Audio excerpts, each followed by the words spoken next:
I'm Arlene Kincaid, and I'm a writer. I've written 12 books of one form or another, and I'm happy to see our local library is sponsoring a new program.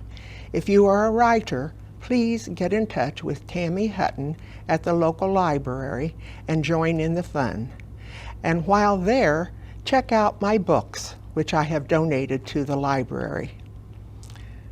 Probably my high school English teachers lit the fire for my desire to write poetry, and it grew from there. Many birthdays and special occasions were and are celebrated with a personal poem from me.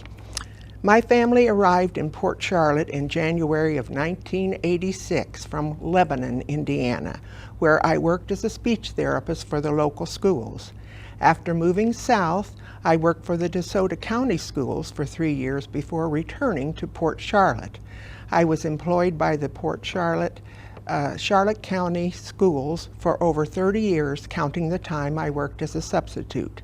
My husband Jim and I have 2 grown sons and 2 grandsons.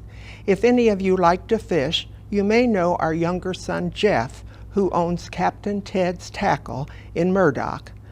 Our other son, Mark, works for Coastal Engineering, which has done work in this area.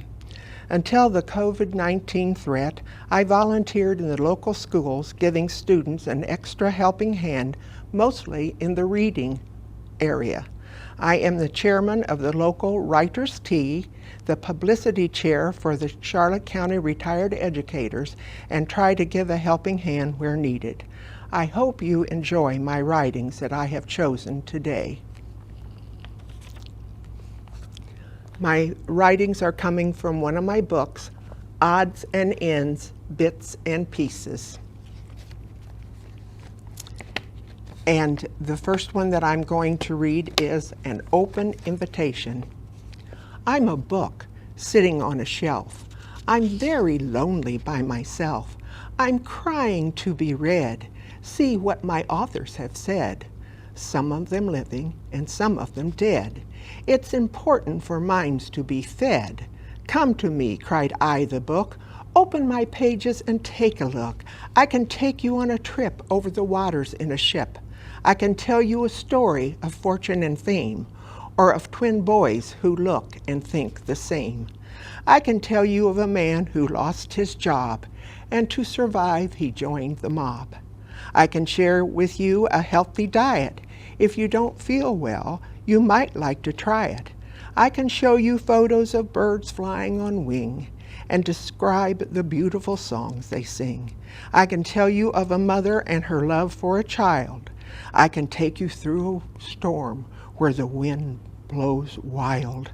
Let me take you to a ball game and show you athletes of world-known fame. Read me and learn about the mystery without an answer. Or let me tell you the story of a reindeer named Prancer.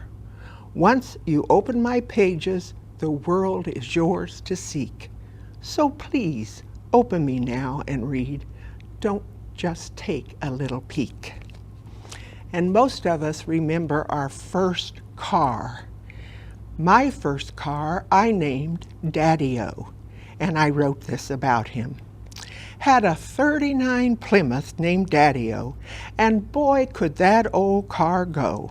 Bought him from Charlie, my brother, 'cause I couldn't afford any other. Paid $35 in hard-earned cash, and mentally wrote Daddy-O on the dash. In '55, gas was 25 cents, so friends chipped in, and with a couple of gallons, we'd go for a spin. We had 2 drive-ins a couple of miles apart south of town, and between them we'd dart. One night, Daddy-O lost his muffler in a pothole. It was enough to embarrass anyone's soul. A motorcycle muffler took the other's place, and Daddy-O sounded like he was flying in space. His battery cables were under the driver's seat. Often as we were driving, Daddy-O would miss a beat. I'd stop, jump out, pull up the seat and wiggle the cable, then get back in and go. It's true, this is not a fable. Before purchasing the car, I borrowed Daddy-O with a warning not to blow the horn. Blew it anyway, and then sat beside the road, smoke coming from the hood, and I was forlorn. It seems there was a short in the wiring. Too bad, horn blowing was so darn desiring. We got brave one night and thought we'd drive to Purdue. On US 52, there was a Cadillac we decided to pursue. Took to the passing lane and started to beam. As we passed that caddy, sitting still it did seem. Many good times were had in that old daddy-o before I had to sell him, and off to college I did go. To my pencil. Here's to you, pencil, with your sharpened point, as I hold you gently with my finger joint. Here's to the words your lead does write, as I rack my brain for words just right. Here's to the memories you help me leave, as I write happy notes and others to grieve. Thanks, dear pencil, for your eraser on top. I really need that for some words to stop. A tool and a pal for my creativity. So thank you for the lead you have given me. And my next one is paint your dreams. Take your brush firmly in your hand and begin to paint your dreamland. Is it filled with family and pets to love? Does it have heavenly clouds above? Did you paint a world in harmony and peace? Or so all the hate and sadness we could release?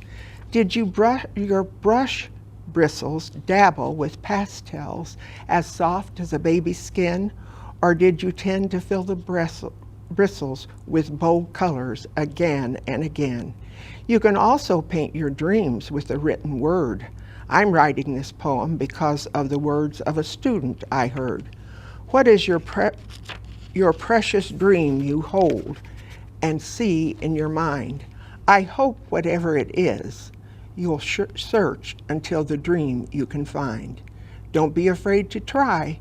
Keep your brush and pen nearby to record your marvelous dreams before they all run dry. And now, if you are a grandparent, I have written a poem about our grandkids and probably yours as well. What they are, your shining star. They are a treasure, they are a pleasure. Words can't express how they impress. They make you proud, want to shout it out loud.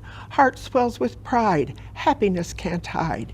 In your thoughts every day, thankful they came your way. Grandkids are the very best. Then home they go, so you can rest. And the next poem is titled Write. Come, sit down, let's go. Let your brain juices flow. There's no end to the subject, so take pen in hand, and on your paper, write whatever you can. You can write about a pet that you don't own yet. You can write about a future plan when you grow up and become a man. Write about the woods where you took a walk. Write of the animals and about their talk. Write an exciting TV screenplay that could become a reality one day. Write about a career you'd like to choose. Write the idea now so you don't lose. Or write about yourself and a daily chore. Use your imagination and write some more. That's life. Up and down, round and round, round and round. That's the way life goes. What's the reason? Only heaven knows. Okay, and the next one is seeds to plant. There are many different kinds of planting seeds, from foods we love to the pesky common weeds. For example, the many kinds of apples we love to eat start with a seed to grow a tree in the summer heat. Farmers plant a variety of seeds to feed our nation. It's lots of hard work, and seldom do they get a vacation. But perhaps the best seed that everyone can plant to take part is a magical seed of love for all, planted deep within our heart. The gift.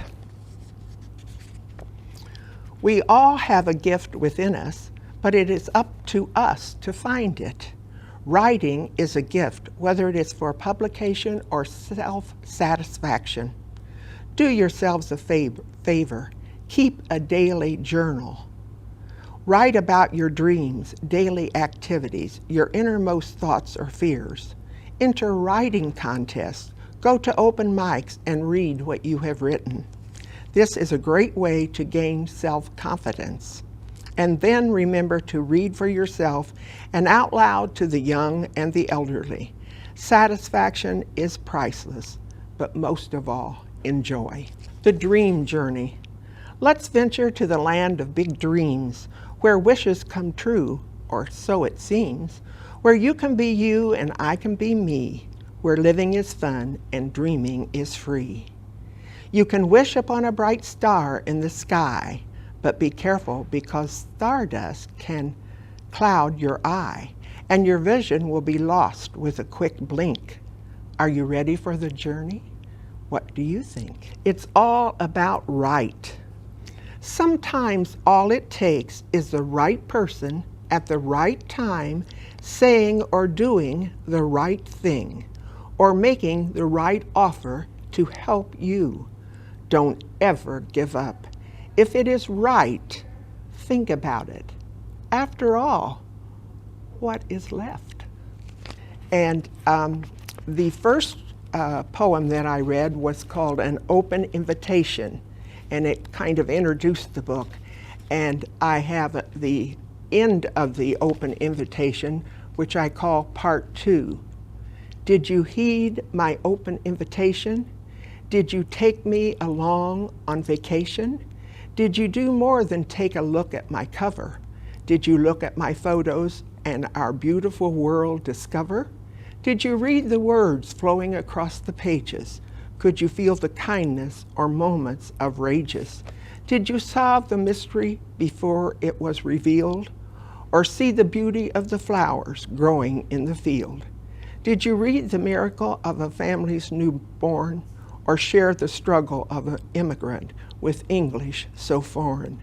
Did you feel the farmer's plight as he sowed his seed and rejoice in the beautiful harvest for his livestock's feed? Or did you purchase a small pocket dictionary so the word meanings you could carry as you go about your daily living? Please accept my invitation. You will find me ever giving.